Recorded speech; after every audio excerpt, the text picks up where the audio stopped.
ታክቶኛል፣ ትግስቴ አልቋል፣ መሸከም አቅቶኛል።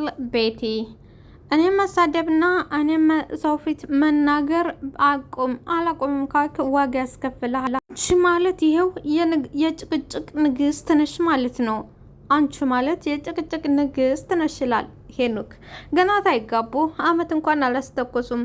አመት ቀርቶ መንፈቅ ወይም 6 ወር አልሆናቸውም።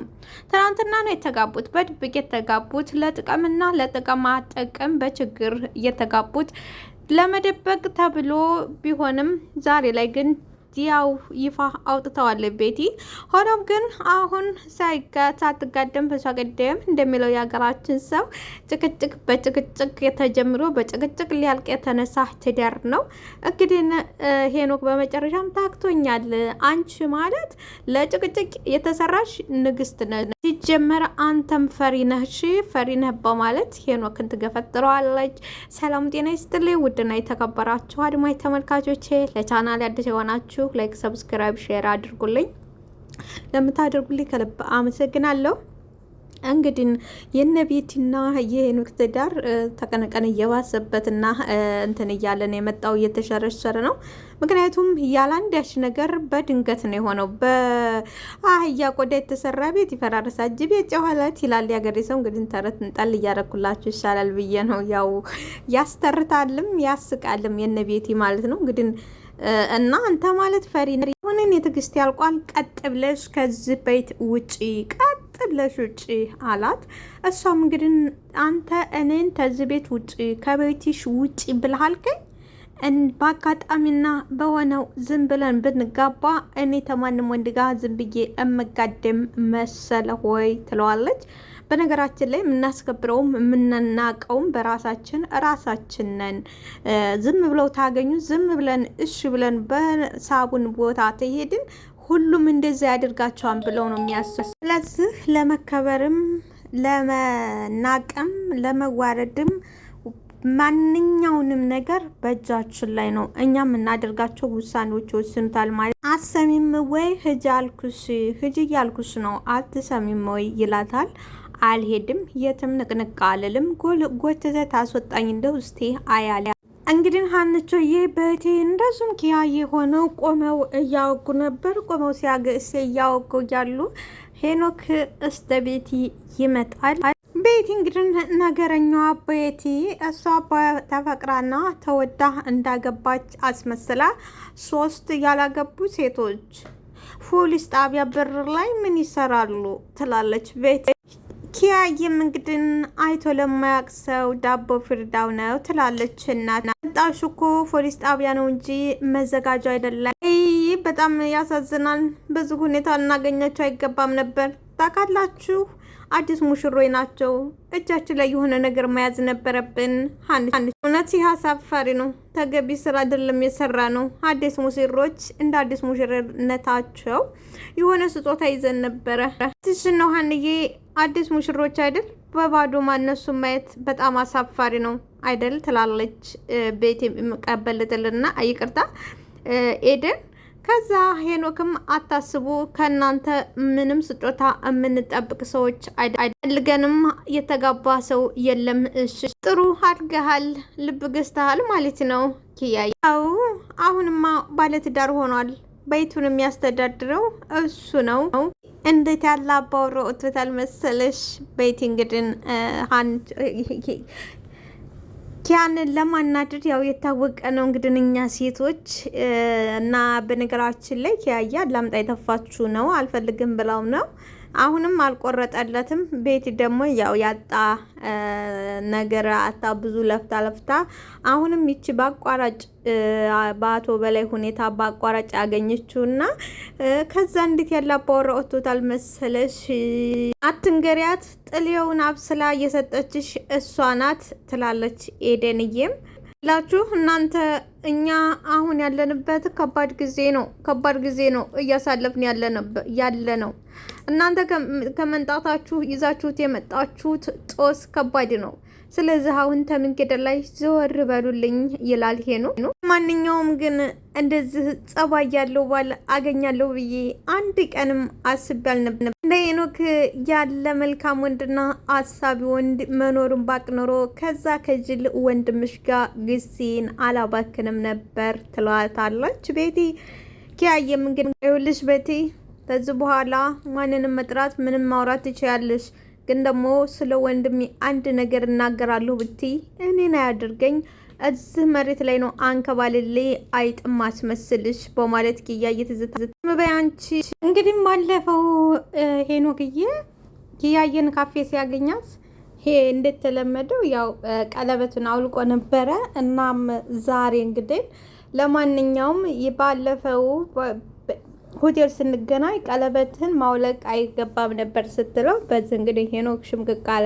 ምክንያቱም ቤቲ ካጠገቡ ስለነበር ከዚህ በኋላ ገባህም አላገባህም ምንም ሆንክ ለእኔ ምንም አይደለህ፣ ባይሆን የስራ ፈት ስራ አትስራ ትለዋለች። እንግዲህ ቤቲ በዚህ መሀል ትደነግጣል። ከዚህ በፊት ቀለበቱን አውልቆ ኪሱ አድርጎ ረስቶ ወደ ቤት ተመልሶ ነበር። ቀለበት ሄዳለ ብላ ጥያቄ ያቀረበችለት ቤቲ ለቤቲ መልሱ ስራ ትሰራ ስለነበረ እንዳይበላሽ ብዬ ኪስ ያርገው ነው በማለት አሁን ላይ እንግዲህ ያ ነገር ትዛዛ ጀመረ። አንተ ነህ የምታስደፍረኛ፣ አንተ ነህ የምታስንቀኝ ትለዋለች ቤቲ። ኪያም እንግዲህ ሄኖክ ይቅርታ ሄኖክዬ ጨቀጨቀሽን እዙ ልጀምሪ ነው ወይ ይላታል። ይልቅንስ ወደ መጣችበት ቢሮ ሂጅና አማንን ክሰሽው ይላታል። አንተ ለሷ ብለህ ቀለበትን አውልቀሃል፣ እኔም አማንን አልከሰውም በማለት በጭቅጭቅ ማለት ይላል። ደነግጣል። እንዴት ሰማኸው ነው? በቃ እኔም ነገርኩህ እንዴት ሰማኸው ነው በማለት እንግዲህ ባከረዩ ትላለች ቤትዬ።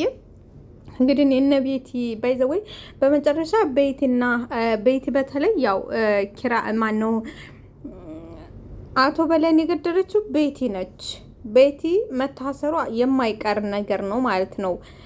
ምክንያቱም በሰዓቱ የነበረችው እሷ ስለነበረች፣ ስለዚህ ትታሰራለች ማለት ነው። ለምን እያንዳንዱን አሁን ምርመራ ተደርጎ እስኪያልቅ ድረስ ነው ሰላማዊ ህይወት እየኖረች ያለችው እንጂ አሁን ላይ ቀጣይ እንግዲህ እንዴት ተጋቡ፣ በምን ተጋቡ፣ ከዚህ በፊት ፍቅር ነበሩ ወይ?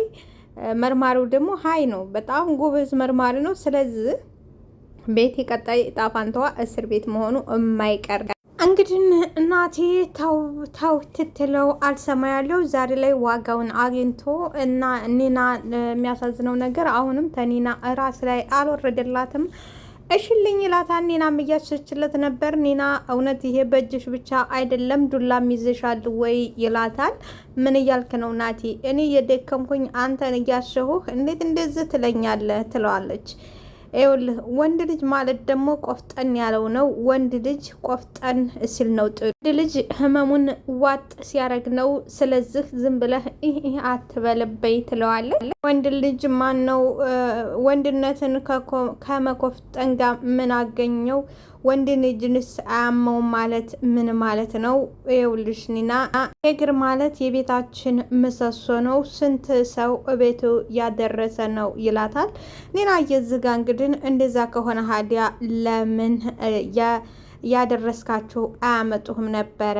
እንግዲህ ቅዱሴ መልካሙና ደጎ ቅዱሴ ናቲን ከአቧራ ላይ አንስቶ ቤቱ አስቀምጦ፣ ይሄ ብቻ አልነበረም፣ እሱ ወደ ውጭ ሲሄድ እንዳለ ሙሉ ንብረቱን ለናቲ አስረክቦ የምታፈቅራትና የምትወዳትን ኒናንም አብረህ እንድትኖር፣ ስለዚህ ደግሞ ይሄ ቤት ያስፈልጋል፣ አንተ ቤቱን እየተንከባከብ እንዲሁም ደግሞ የዕለት ጉርሳችሁን ለመታገኙበት ይቺ መኪናዋለች ታክሲ እየሰራ በማለት ቅዱሴ ልክ እንደ ወንድም አስቦና አዝኖለት ሁሉን ነገር ባደራ አስረክቦት ሄዶ ነበር። ይሁንና ያሁን እንግዲህ አንዳንድ ላደራ የማይበቃ የመጣበትን የሚረሳ ናቲ እንግዲህ ልክ በ8 ቀን ሳይሆነው ነው ሁሉንም ነገር ረስቶ ራሱ ለፍቶና ላቡን ጠብ አድርጎ እንዳገኘው ንብረት እንዳገኝ አድርጎ ሲዝናናና ኒናንም ሲያስከፋት ነበር። የሚያሳዝነው ነገር የማይዘልቅ ጠሎት ለቅስፈት ይላል ያገሬ ሰው። በመጨረሻም ግን መኪና ጠጥሶት ያሽከረክር ጠጥሶት እዚህ በፊት እንደምናውቀው መኪና ውስጥ እያደረ ነበር። ኒና አትጠጣ ጥሩ አይደለም ብትለው ያንን ጭቅጭቅ ነው በማለት መኪና ውስጥ እስከ ማደር ድረስ ደርሶ ነበር። ሆኖም ግን ያው ኒና የፈራችው ነገር አልቀረም።